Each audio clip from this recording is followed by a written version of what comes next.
All right, everybody, we are live with episode 43 of Practical Chrome, currently labeled Live from Earth. It's Practical Chrome.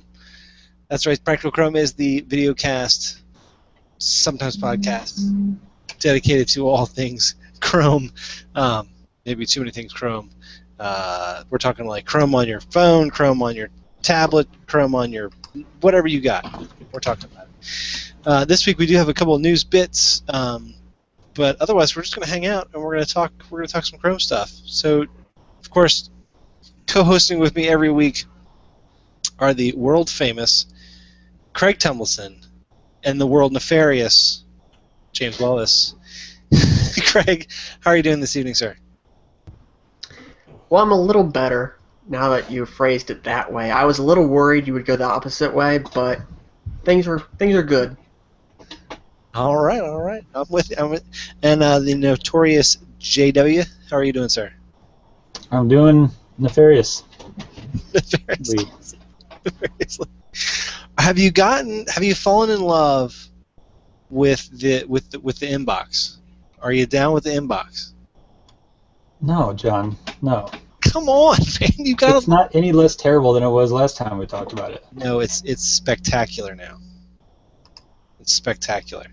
Gmail looks like inbox now, except red. So I'm just running with that. Ooh, we'll have to talk about that. Are you saying that they changed the UI on you? What are you talking about? Yeah, Gmail 5.0 is all material design. What? Looks just like inbox. Craig, do you know about this? Yeah, and calendar got updated too. I blog about it, bro. Do you not read my blog, bro? Bro. I don't even read my own Thought book. we were bros, bro. Calendar is the one to talk about today because it's still not official. The version we've got, Android Police somehow got, and their little Android or APK mirror site where they distribute the APKs, it was really suffering today. I ended up using a download manager to get my copy, and then I seeded it to James and everyone else in our little group. But, I mean, I was pulling 12 kilobytes per second. It was bad, John. It was about a 10 to 15 minute download on Verizon 4G. Yeah, on my 30-bit hardwired, it was 10 to 12 kilobytes per second. Their site was suffering. There you go. It was worth it, though, because I learned something. I learned that I have not been using Google Calendar for my entire life, pretty much. I assumed it was Google Calendar. Turns out it was HTC Calendar, I guess? I don't know. Oh. Well, there you go. See, I learn something new every day too. See, I don't. Well, here's the thing. I don't use Google Calendar. I use the still stock Android one. It was still available in my version. So then there's that. That's what I was using, I think. It was either, I mean, it's an HTC phone, so it probably had HTC Sense incorporated into it. I don't really know. It was just whatever calendar app came on my phone, and it always synced up perfectly with Google Calendar on desktop without me having to like do anything. So I just assumed it was an Android Google Calendar thing. But I found out today that it was different because I downloaded the Google Calendar, and now I have two calendar apps on my phone. Ah. Well, there you go. By the way, we didn't talk about this, but didn't James say that the newest version of Android would be called Lollipop? Craig was really holding out for lemon meringue pie, but I knew that wasn't going to happen. That's right. I thought we had talked about that. Thanks for bringing that up. I don't get a lot of wins on this show, John. I appreciate you bringing that up. I am not going to be like the people on the Android Police podcast and take a pie to the face over that. Let's just get that out of the way. No. What if I had to take a lollipop to the face? Yeah. That could hurt. Okay. All right. So it looks like I missed out on the Gmail update and the calendar update, which whatevs.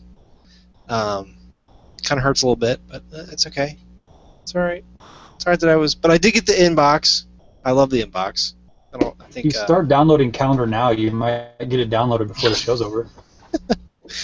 Listen, I'm on AT&T. It's solid. All right, so well, I wanted to, the reason I mentioned the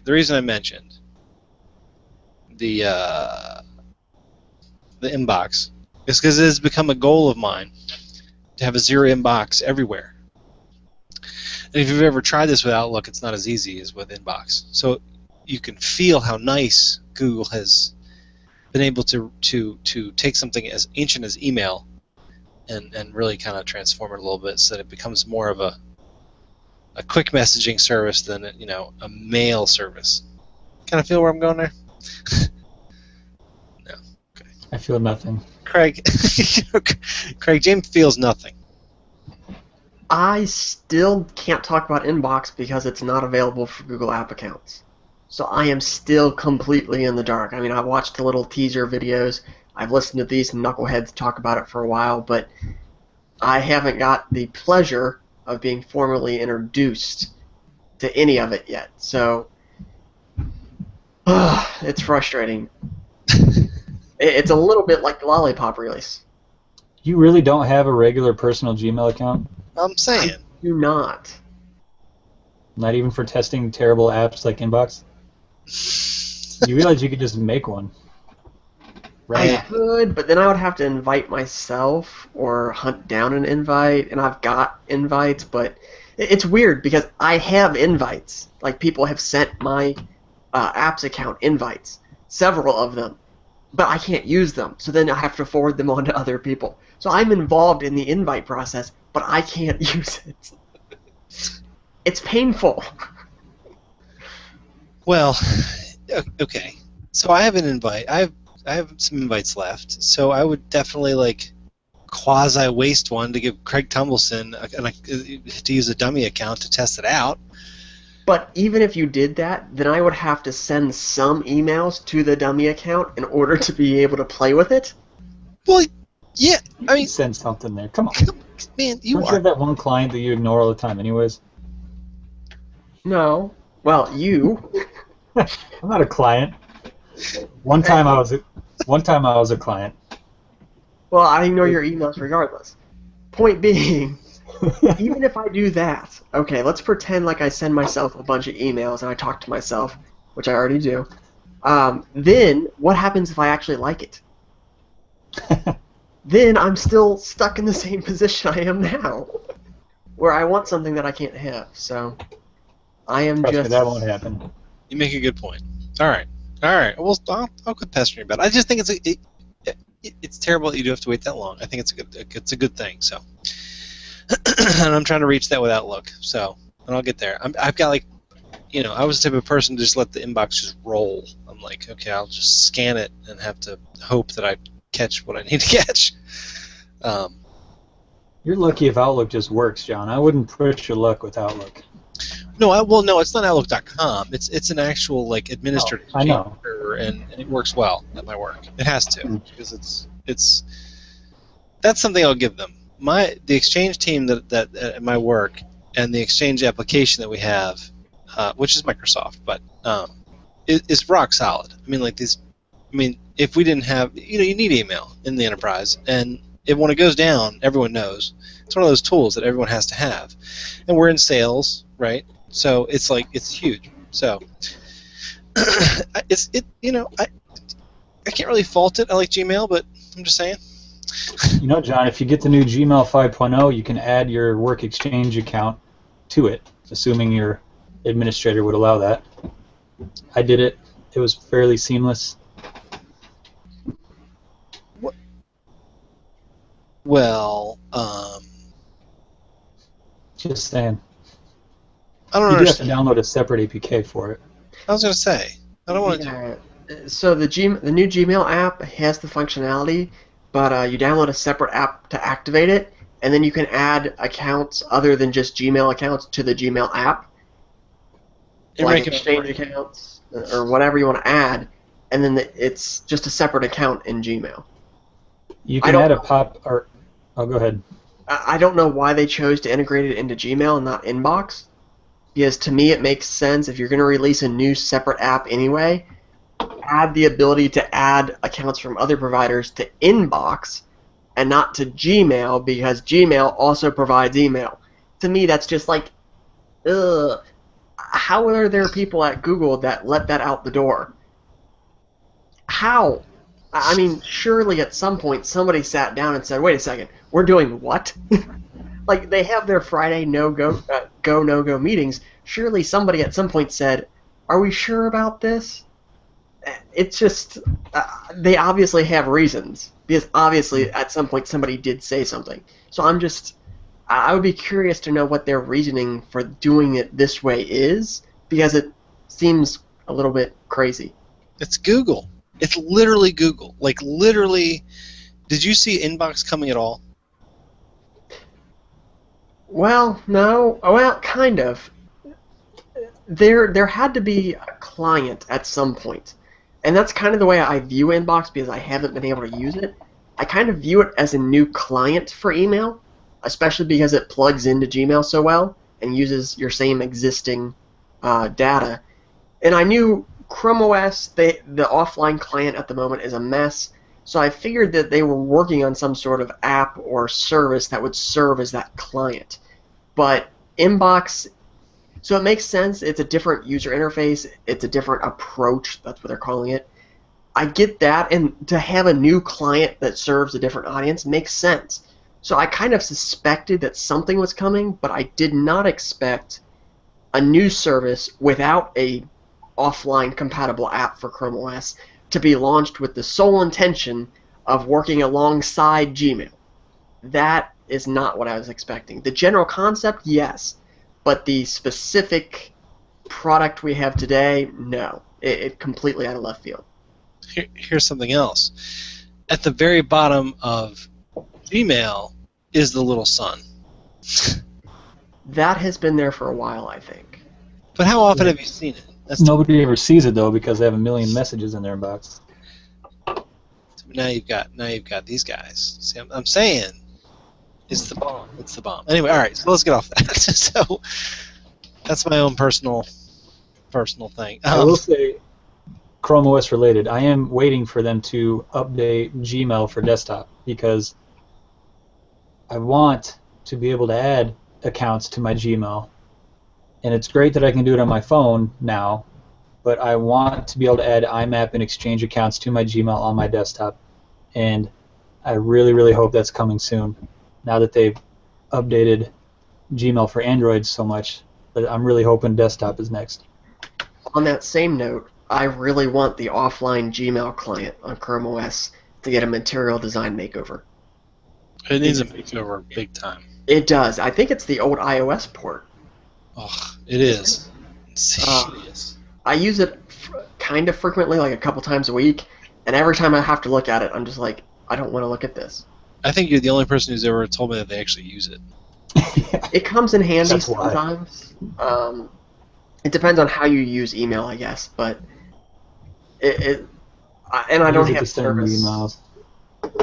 Well, that and I don't have service around here a lot, so there'll be times where I sit down and I gotta send an email, but Wi-Fi is not super strong, so I type it, and then when I get somewhere else later, my phone picks up the draft or something, and I just send it from there. All right, that's understandable. Well, all right. I can't believe you use it, to be honest. It's blowing my mind a little bit. Okay, so because it is what Craig just said. It is literally, if you know your user agent, which for some reason, not for some reason, I guess just to appeal, or maybe because they're Mac users and they have iPads, they literally did a really good job. When you use an iPad and you use Gmail, it's a whole different experience. And what they did was they brought it to the app. That's the app. It's basically the iPad experience with Gmail. So I'm not a fan. So all right. Okay, so did we talk about those wallpaper? We talked about the material design wallpaper, right? Did we talk about the fact that the hilly wallpaper? was out in the wind, maybe on the Windows machines? We did, and I can actually confirm because I got a Canary update the other day. It does replace your default wallpaper if you have not changed your default wallpaper. Okay. If you have changed it to any one of the other wallpapers, it will not change it automatically. But if you're still using the default wallpaper, by default you haven't touched anything, expect it to change in milestone 40. Well, what I wanted to show everybody was that wallpaper, the one wallpaper with the hilly road, and I've shared this with Craig and James, but the I get them to show it to you. But that wallpaper is on a Windows box. You can't see that like at all, but that's all right. Interesting, right? Turns out it's like an HP wallpaper, I guess. Yeah, didn't we talk about that last week too? I sent you on a mission. We did. I'm saying though, I actually went there and I got a picture. I know.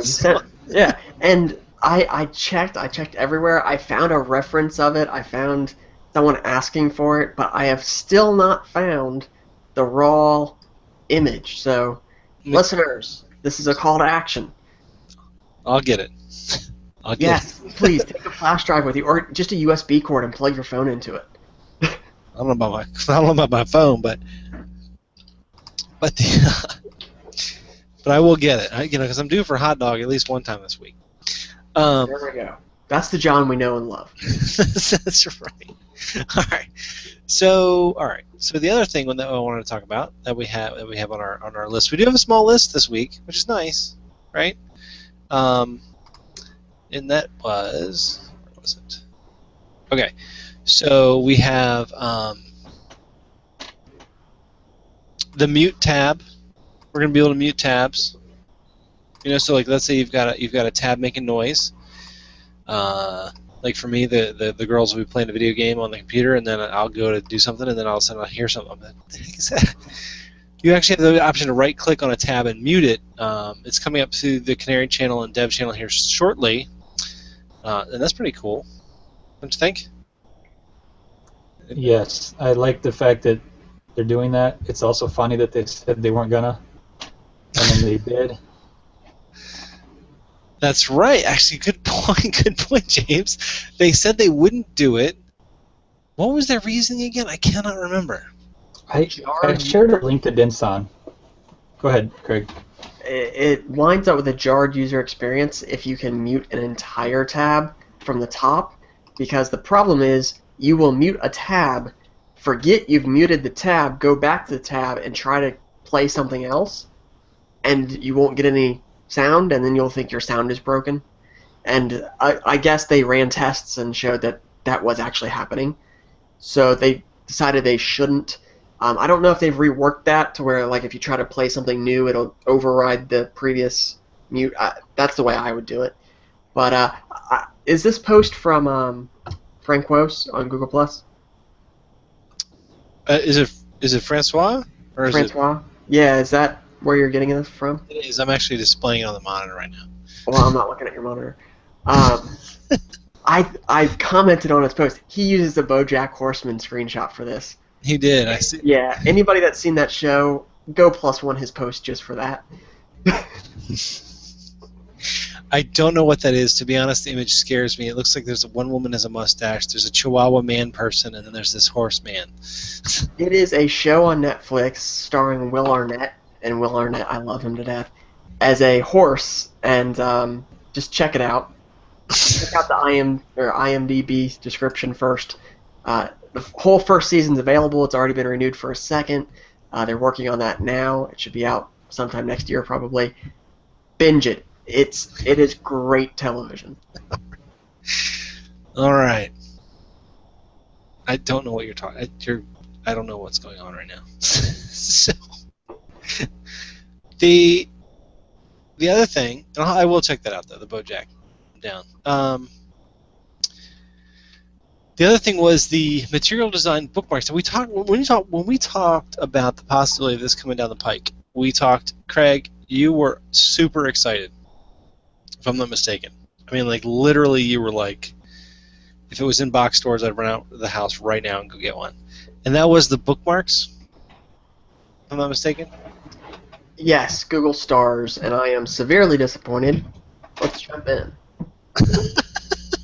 That's terrible. What's that all about? It's terrible for a lot of reasons. The thing I was most excited for was the ability to share lists of bookmarks, and it doesn't seem like that happened. So like for example, if I created a curated set of bookmarks for I don't know trending issues with Chrome OS, I would have the ability to share that with people, and then anybody could come in and view them, and I could update it, and it would update on theirs. It doesn't seem like that happened. I've searched for the setting, and I haven't found it. The other issue is it does not play well if you use a custom passphrase for encrypting your data that's in sync, because Google can't read that data on their end.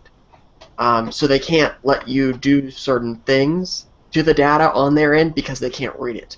And I don't want to give up my custom sync phrase because then my data is a little less secure. But I also kind of want the features that they're offering. Without the features, the app is kind of really watered down. So I'm kind of torn there. I think they probably could have done that a little bit better. I don't know. That's just me. And then the last thing is it's causing a lot of problems. It's causing a lot of problems. I don't know how to phrase it the most politically correct way to say it, but I think the biggest problem so far is that you can't uninstall it. Once it's installed, it's there. You can power wash, it's still there. And then it also messes with flags. And we've had at least a couple reports of users trying to log in. They type their password in, they press enter on the login screen, and they get a 20-second delay before anything else happens. And it's because the extension messes with your flags and causes a delayed boot. So, and once that happens, you can't uninstall it. There is a way to get around it. We've got a fix. We've got a workaround. And I'm pretty sure it's in one of the threads on the product forum. If you're experiencing it, let me know. I can point you in that direction. Basically, you end up enabling another flag, and it bypasses that or something. I think Frank is taking the lead on that, so he's got all the details available.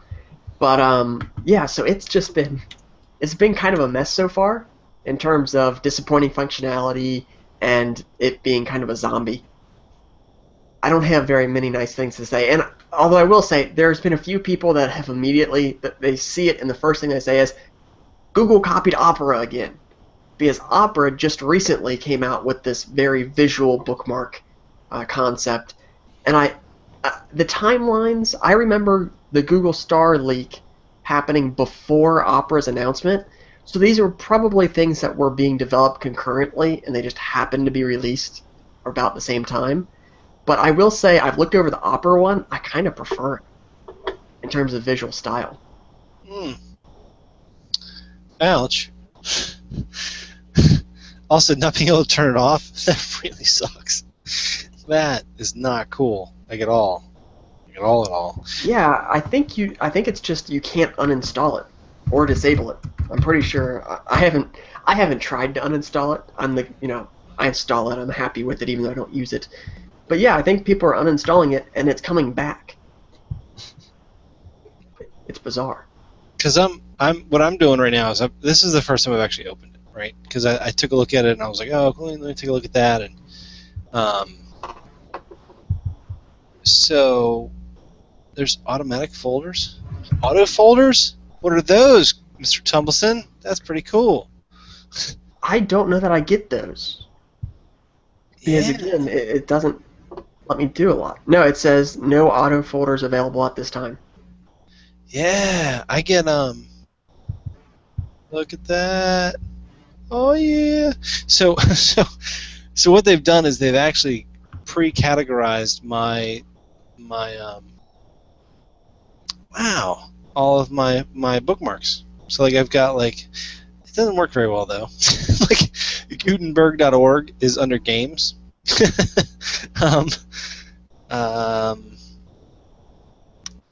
That's not cool. Let's see here. Zolved is under games, which is interesting. So interesting. So that's pretty. I don't know. I mean, it's cute. The other thing is not like when I first loaded it, because I haven't been to these pages, I don't have a thumbnail, so you can't. All it really is a bunch of really big images with the link underneath, right? So I don't really like that. I'm guessing once you go to the site, and then it'll grab the first image or whatever, and then it'll retain it. But yeah, I'm not sure how that works. But the way Opera's got it is they have an actual thumbnail there, and I really prefer that. So I don't know if Google's problem is they're not like prefetching that. If it's something you have to go out and get, like you have to load it once. right. But Opera, all of their screenshots and demos show those just there, and I really do prefer that. Yeah, I agree. And ideally, the ability to set your own custom image would be perfect. It's really weird. It has some and not others. Well, anywho. So, well, Craig, James, have you tried this out yet? No. Everything blew up with people complaining about it, so I stayed away. Yikes. I did not read the blogosphere, as usual, this week.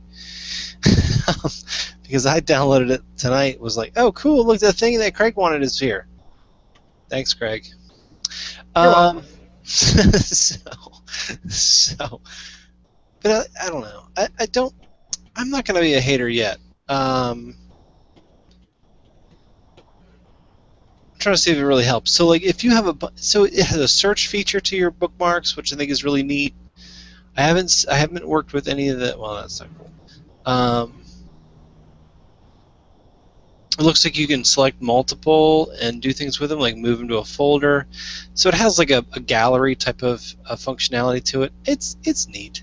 I'm down. I'll play with it. We'll take a look. It's not. It's better than what it was. I'll put it before, if you guys remember correctly, when you'd hit the button and you go to bookmarks, and you go to manage bookmarks.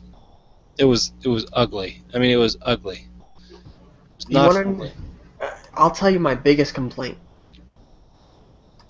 Are you ready? I'm holding my breath right now. All right. Don't take a sip. You'll do a spit take. All right. My biggest complaint is when you open Chrome /bookmarks, the Chrome icon in the top left corner. When you hover over it, your cursor changes to click, but clicking does nothing. No, it does not. I mean, yes, it does. That is my biggest complaint.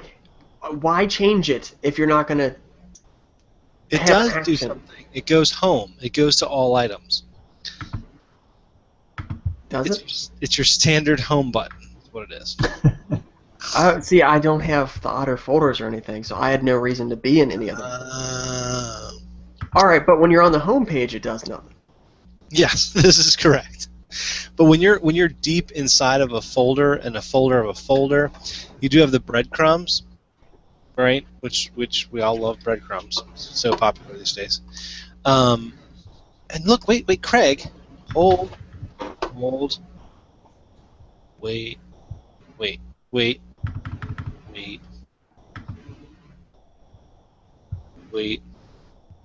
Hold, wait. Wait, there's a description. I'm sorry. There's a description on this folder of private. So when you say unprivate, it seems to me like you're going to be able to share it. Oh, if you create a new folder, let's see if we type some stuff in here. I still don't have the ability to make it public. Well, you would remember you're an apps guy. Hold on one second. Let me make one. I am apps, but I think it's probably my encrypted sync data that's messing me up. Right, hold on one second. Yeah, let's see if you can do it. Shared. I can't imagine apps would affect Chrome bookmarks. You'd be surprised. Shared world. And I'm going to say public. Oh, wait. No. Wait. No, you ain't. Yeah, you're right. I was just going to say. No, Hold on, shut up. You be quiet. I have to contribute something to this conversation. Quiet wellness. Hold on. I don't have stars, so I can't even play with it. You don't have stars on thars. Okay, so I'm gonna go Okay, so here's what I had to do, and just so everyone knows how to do this. Are you ready? You have to go to the parent folder of everything. You have to click folders, right, which is root. Once you go to root, then you can create a shared folder, because you can't share a folder within a private, already existing folder, which most people would already have a lot of folders, and you can't create a shared folder within a folder itself. So watch this. I'm going to say shared. Say shared with the world. Again, this time it's going to work. I'm going to say public, and I'm going to say create folder. Now, the question is, Craig, there's a share this folder button. Let me share my screen so you can take a look at this. There's a share this folder button, and it says shared with the world, public. I share it, I get myself a link. I'm going to copy this link, and I'm going to send it to some friends.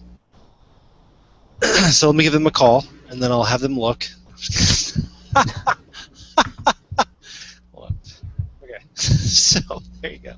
So guys, I just sent you the shared folder. I wonder what's going to happen if I click on that link. I'm going to be really mad if it installs stars.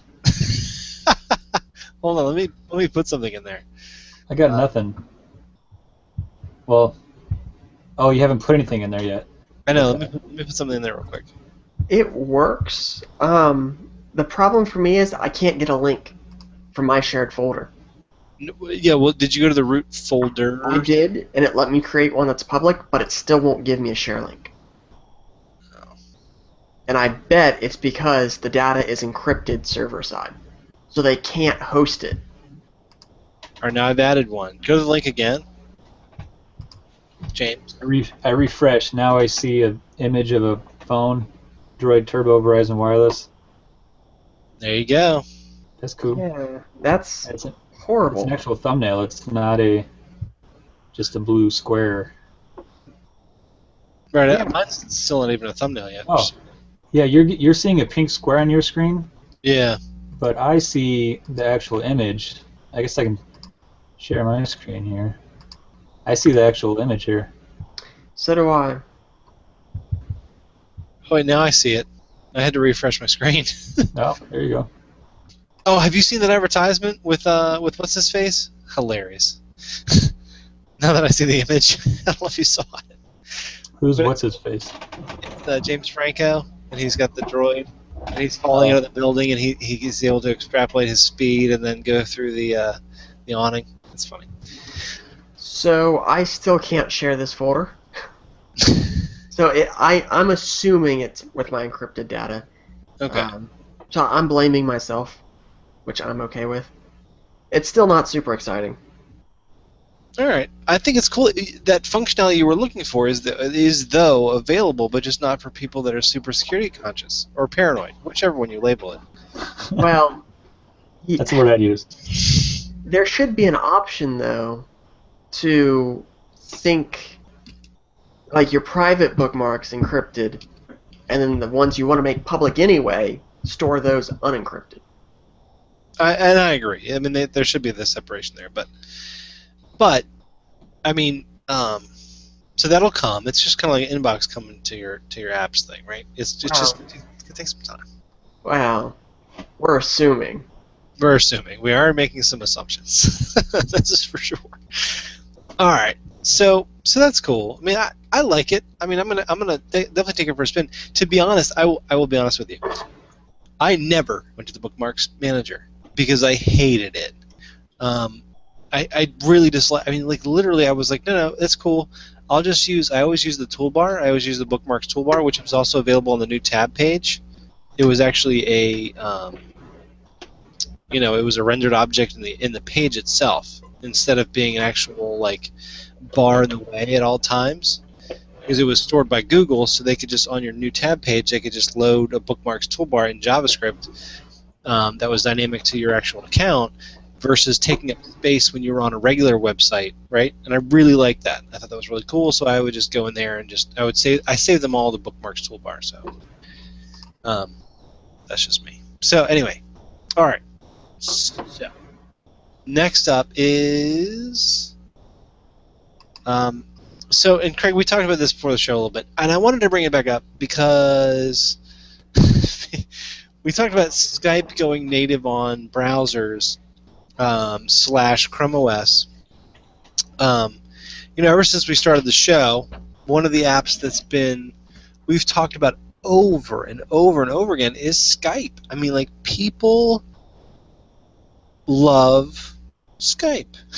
It is the first. It was probably not the first, but it's the most well-known free video conferencing tool that's been available for Windows machines.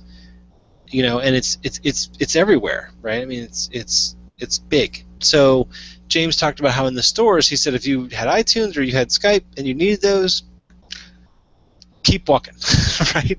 We appreciate the business. We wish you could have a Chromebook, but this is not going to be a good experience for you.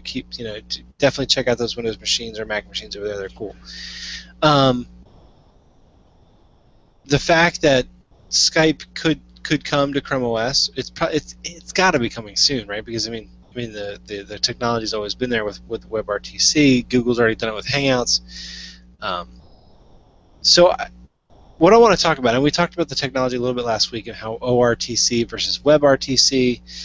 We could get into the technical details of HTML5 versus HTML5, but I kind of want to talk about how big is it that this tool could be available. This application could be available on a Chromebook. I mean, Microsoft Office is already available on the Chromebook. I mean, Microsoft actually released an app, although it is, we all know, just a hosted app that would go to the Office website, right? Just like GApps, it's a web-based application for Office. But I mean, at this point, Adobe. We talked a couple weeks ago about Adobe coming on board and being like, "Oh, Photoshop, sure enough, it's all you people. Check out this awesome, HTML5. Things are going to be hosted on a server, and you're going to be able to run, get some power off the server versus off your Chromebook, and you're going to be able to do everything in the cloud, and it's going to be awesome." So I mean, you have Photoshop coming, you have Office is already there, you have Skype coming. I mean, the only barrier at this point is going to be iTunes. And the last time we talked about iTunes, and we talked about people having to have iTunes to update their phones, one of the first responses we got was, "No, I like my iPod. I love my iPod, but I actually put Google Play on it and then just roll all Google stuff on it because it's an awesome player." So I mean, you now have Skype, which is a Microsoft product. The one of the final pieces to fall besides iTunes, I think is pretty awesome. Well, I don't think we're ever going to see iTunes. I mean, maybe they'll make a iTunes web app, but I doubt it. I think Skype. I don't want Skype to come to Chromebooks, John. That makes me sound like a terrible person. I want people to start using Hangouts, and half the reason anybody uses Hangouts is because not half the reason, but a lot of the reason a lot of people are using it is because they have a Chromebook and they can't use Skype, so they're kind of forced to try out Hangouts. And I like that. I want to force more people to give it a try. It makes me sound terrible, but I use Hangouts and I don't want to use Skype, so the more people in the world who use Hangouts, the better for James Welbus. Microsoft needs to decide if they think it's more important to get people to buy cheap Windows laptops or more important to get people using Skype. If they want people to buy Windows laptops, they'll probably keep Skype off of Chromebooks, and then you have to buy a crappy, cheap Windows laptop if you want to use Skype. If they think it's more important to get as many people using their service as possible, then it would be very smart for them to bring it to Chromebooks so everybody can use it. Craig, he makes a point. Now, I know that this goes against your credo of, there's got to be competition. So and I kind of agree with you here. I don't think the Skype should be. I mean, the notorious JW needs his peeps to come over to the Hangout side, but the other point is that the Skype ecosystem, the customer base is still enormous. So, and we want it to be enormous because we want Hangouts to be a competitor, and then of course drive prices down, all that good stuff. Competition's cool. But what are your thoughts on the fact that it's another it's one less barrier to entry, I guess you could say, for Chrome OS and users. Well, the competition aspect is the right track, but it's the wrong end. Ultimately, we don't care about competition when it comes to the video service. We care about competition in terms of the UI you use to get on the network. So ideally, Hangouts, Skype, Facebook's Facebook's little video, whatever they do, would all use WebRTC, and they would communicate inter-platform. So it would be a matter of, do you want to use Hangouts or Skype or Facebook to connect? As long as they're all browser-based using web standards, they work with each other. We're not there yet, but once everybody's using the same web tech, then it becomes easier to integrate. Whoa. Hold on one second. Hold the phone. So what you're saying is that in the utopian future, the Hangouts app, right, will have a really great UI to it. Maybe one that sets it apart from the others. More than likely, will have some type of advertising in it, right? The UI, mind you, not the video itself. Correct. There would be advertisements though, because you got to pay the bills. And then Microsoft again would have Skype, and again there'd be advertisements. I mean, I believe they already started introducing advertisements, the same way that they did with the Office, the free Office tools. But and then you might have some other company that just creates a sweet UI. But what you're saying is that because it's peer-to-peer, and you're using the same protocols, what you're saying is you want to be able to say, my name's Craig Tumbleson and I'm on Hangouts. Your name's John Oliphant and you're using Skype, but let's chat. And they'll be able to talk to each other? Yeah, and because you're using the web standards for how the video is encoded and decoded, and because it's peer-to-peer, the only barrier is not in terms of infrastructure. It's no longer Skype is using a proprietary video codec and Google's using VP8 or whatever you want to call it. Now it's all peer-to-peer based on WebRTC. So the infrastructure is exactly the same in this perfect world. The only thing stopping you from doing that then is the companies being willing to say, hey, sure, we'll provide an API to look up who's available on our service. You provide an API for us to look up who's available on yours. We'll make it work. You can already do WebRTC chats from Chrome to Firefox, browser to browser, without Hangouts or Skype or any of that. Just pure video in the browser. No, I know. And that's through one of the WebRTC sites, isn't it? One of their one of their first demos. Correct. And you mentioned ads to pay the bills. What bills? It's peer-to-peer. There is no infrastructure. Well, it's building the UI. So I'm saying that whether or not, whether or not only the geeks are going to have the one that's built, the homebrew version. Everybody else is going to have a version built by somebody that needs to get a little bit of money for their work, right? Right. Why is Hangouts free and why is Skype free today? It's subsidized by business uses. So as long as you've got businesses paying for support, you can still offer the UI free to end users. Okay, I'm with you. I totally see your point. I see the Microsofts asking for money though. Maybe not Google because they've already got their platform. I'm not trying to be negative. I really am not. I think that the existing model of paying to add credits to your account to call landlines and cell phones, that's not going away. And that's how Skype makes its money right now. Right. Because Skype to Skype is still free. It's ad supported, but they're not making any money from those ads. We know that. They're making their money from when you pay $4 to call your cousin in Japan. That's where they're making their money. Same with Hangouts. Hangouts doesn't even have ads. They're making their money when you do phone calls. So between business use case and using your computer to call landlines and stuff, I think there's still plenty of monetization there. And once we get to the point where everybody's using the same infrastructure, the homebrew options will be plentiful. because we already have the ability. We literally have the ability to fire up a browser, don't install anything, and just run with it, website to website.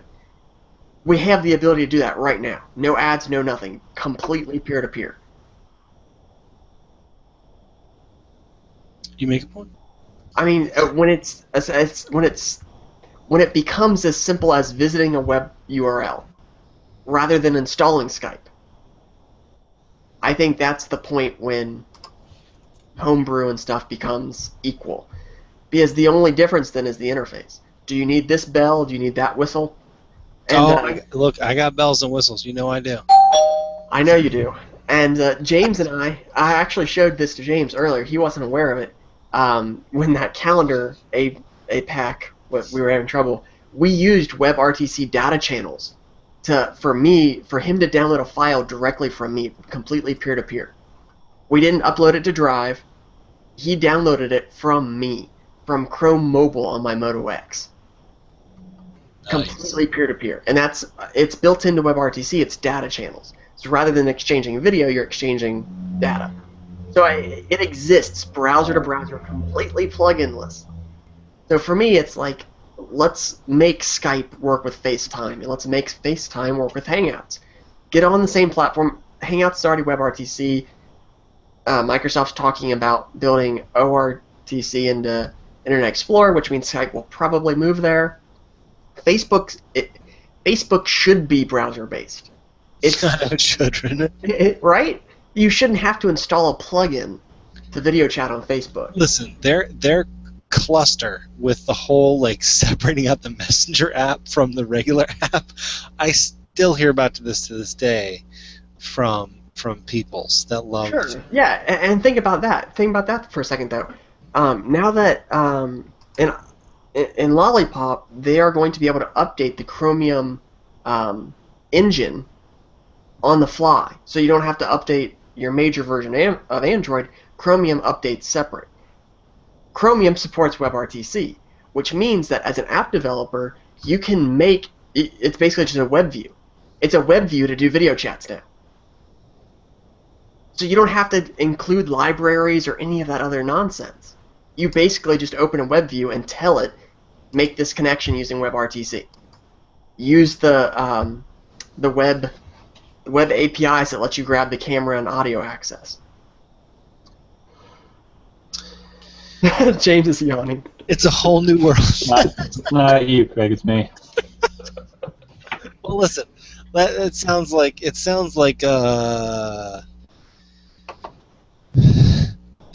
future is now. Let's put it that way. And ORTC, WebRTC, all of them. I think Craig makes a good point that basically everything's going to be done in the browser.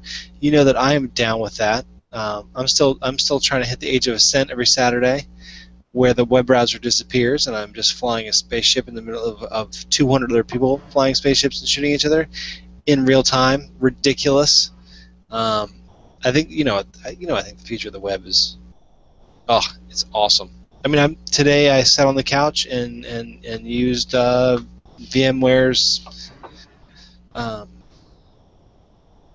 web-based client to get into a VM at my work, and I sat on the couch with a $200 Chromebook and did a lot of quick work and achieved a zero inbox at work. I was very happy.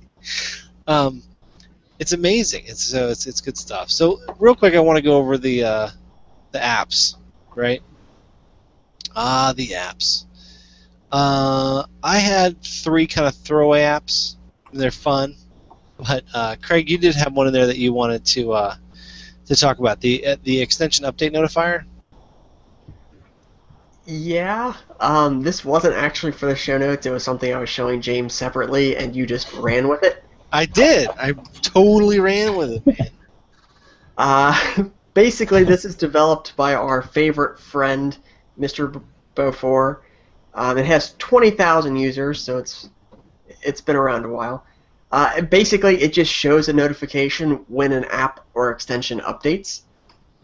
So a lot of people don't realize their apps or extensions update. They do every time you turn on your machine. If there's an update available, it's seamless. It's in the background. This makes it in the foreground.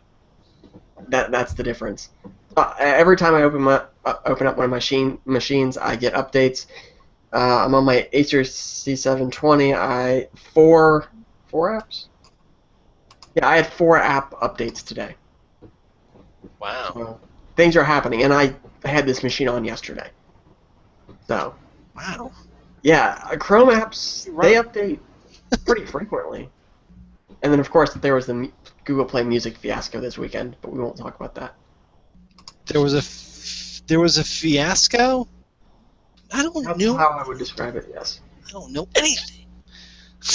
Well, be happy that you don't know it. It's on Google Plus and it's on the product forum. There was a botched update last week. Oh, that's a no good. It wasn't great. You know, after looking at I just looked at the Francois Before post, or the app page for the extension update notifier, and what I noticed was that man has some excellent wallpapers. Have you noticed that? Yes. Yes. He's got some just bomb diggity. Bombed, and now I'm like, man, I gotta change my wallpaper because I did a power wash. I got rid of the crouton.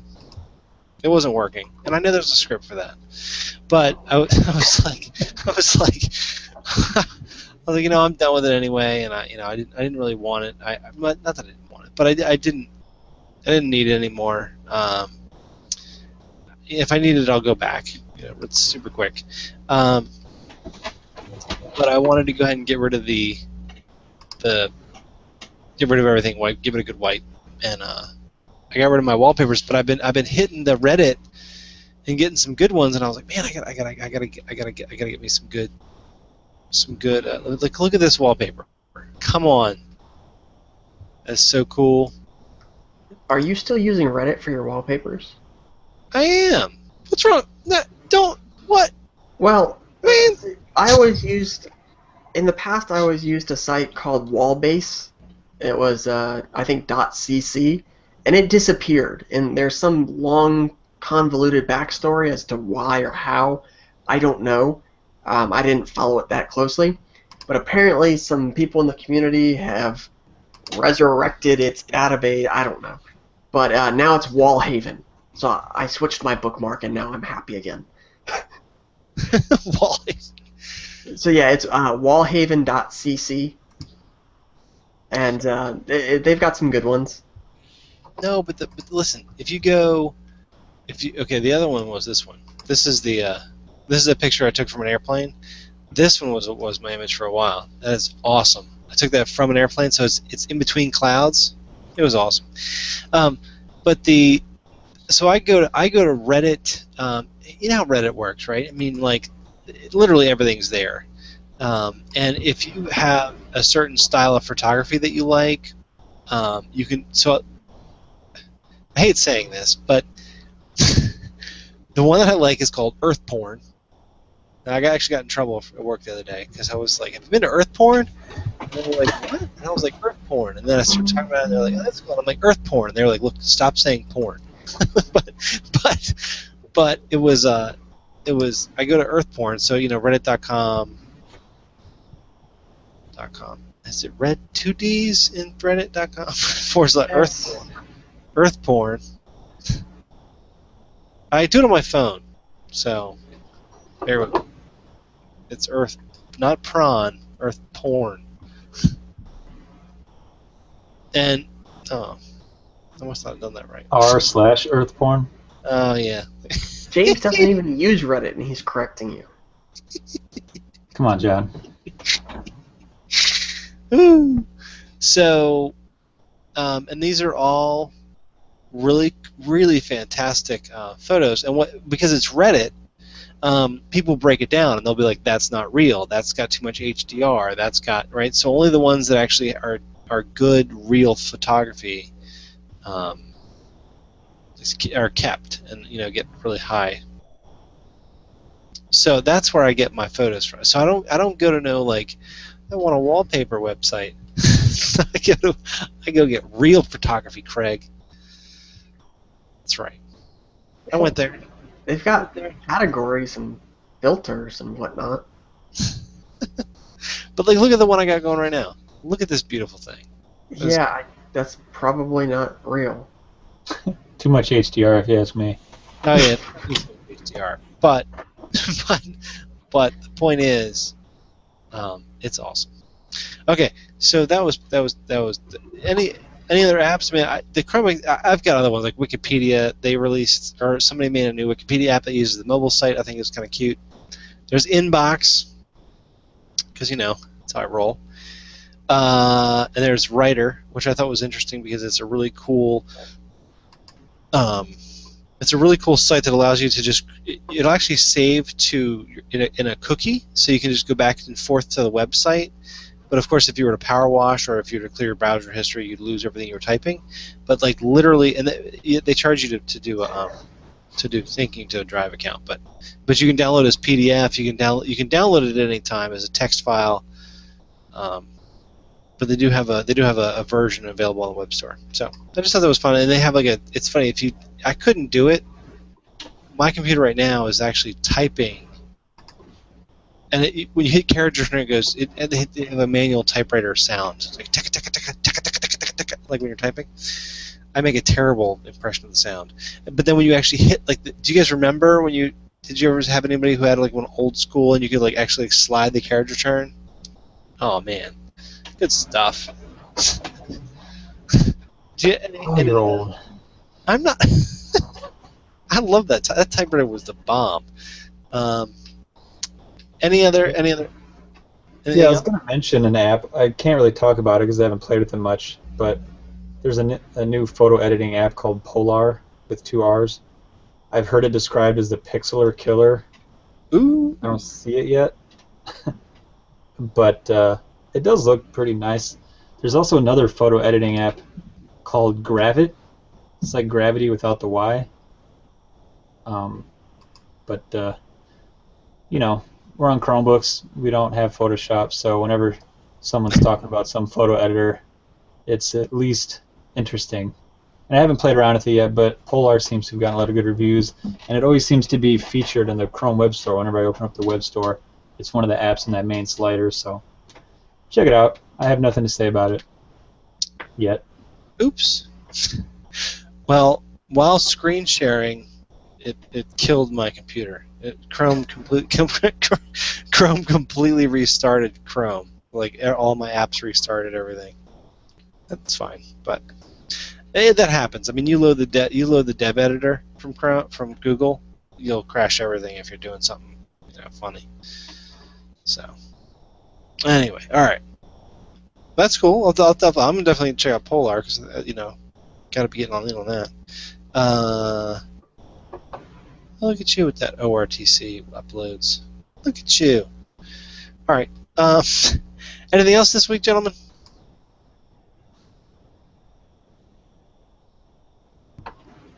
Anything? No, that's all from me. All right. Mr. Welbus? I have tons of stuff, but I don't feel like sharing it with you. Oh, that's just mean, man. Just mean. All right.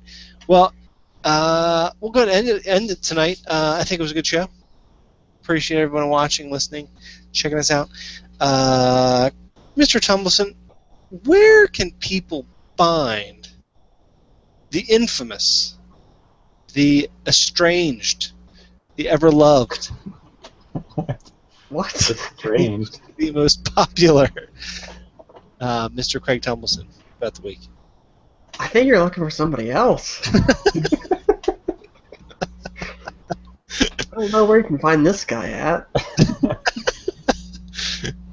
Do I need to check my credit report and make sure I'm not a victim of identity fraud? Where can they find you? Oh, you're being serious. People can find me on Google Plus, just like I've said every other show we've ever had. How many shows are we up to? This is our 43rd episode. And I came in, show 6? Somewhere in there? Yeah, both of you came in at 6. I think it was like 6-ish. Yeah, I came in, and then Craig came in after that. It didn't get good till you boys joined. I'll tell you that right now. well, point being, I've said where they can find me about 30 times, a little more than 30 times. So on Google Plus, if you haven't found me already, and if you have found me already, then you're probably the type of person that recognizes when the show's ending and cuts it off, so you don't have to listen to us do this part every time. Oh. So then you're probably not listening anyway. And good for you. I'm clapping for you, but you're never gonna hear it. All right. I can go there, I guess. I see, but I think that people want to know where we are, and if they never listen, they're like, that James Welbus guy was awesome. The Craig guy, he was totally just not like celebrating the moment. Well, John, how do you think people are finding Practical Chrome? Through osmosis, through they just want it's radio waves that go to their brain, and it says, go to practicalchrome.com. Oh, so it's like the Futurama commercials in your Hypnotoad? dreams. It's the Hypnotoad. Not the Hypnotoad. There's an episode early on where Fry dreams of a certain brand of underwear, and it turns out it's a commercial that they pump into his brain while he's asleep.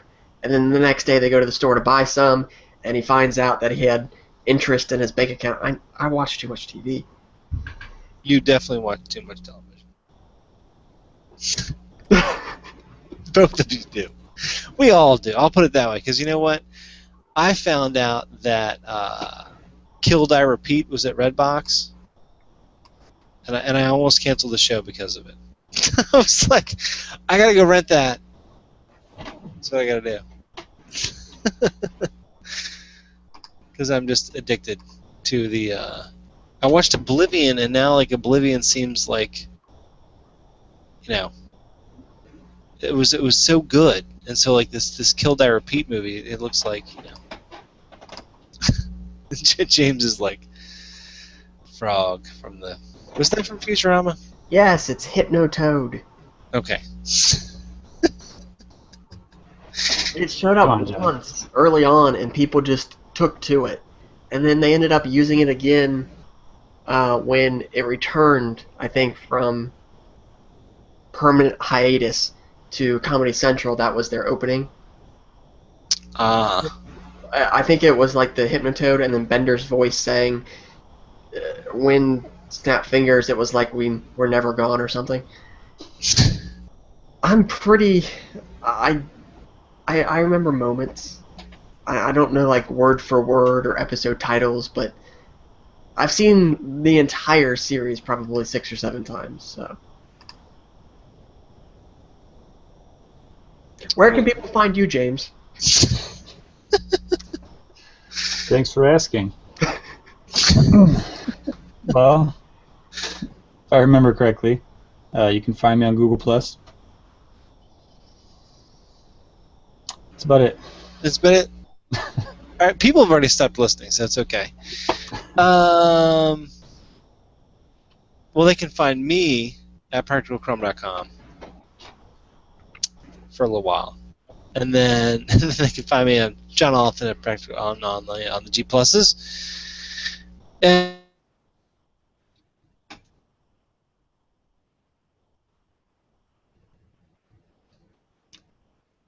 Uh-oh. I think we lost him. Where can we find John? Nobody knows. I don't know. He He's just kind gone. of shows up.